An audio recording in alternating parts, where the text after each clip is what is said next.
明年1月13特别选总统，最近真有争议的民众党宣布要引进第三方的平台，让党员会当无徛名来做检举。总统的参选人民众党的党主席郭文德是强调讲，主要是要来保证讲袂防假案。另外，国民党的侯友宜明仔载特别去美国访问，也毋过风声讲金普昌无要对去。侯友宜是强调讲，上重要的是候选人。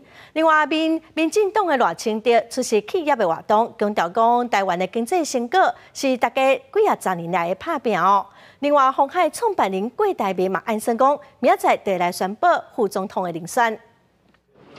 民众党最近一直传出党籍干部有黑道，也是做黄色的。民众党宣布引进第三方平台，提供党名唔免写名来检举，想要来甲风波挡掉。但是，说互民进党立委林俊宪口说讲，连责任嘛外包。至少比民进党你知道哦，吃案好吧？对对，你那个Me Too不是都自己吃案？那我们这边这机制是这样，它是外部稽核机制，也确保我们内部没有办法吃案。另外，新德市长高虹安的争议是一直出来，郭文德是强调讲，要替伊来暗看，党内改革的新制度上线，拄好会当用来检视高虹安。国民党总统参选人侯友宜14就要去美国啊，但是传出竞选办公室的执行长金宝聪是无对去。另外，副手的人选侯友宜嘛，讲甲真保守。最重要的是候选人到了美国如何去深化台美关系。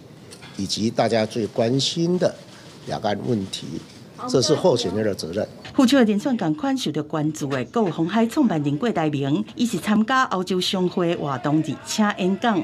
他有说这2天会公布副手人选。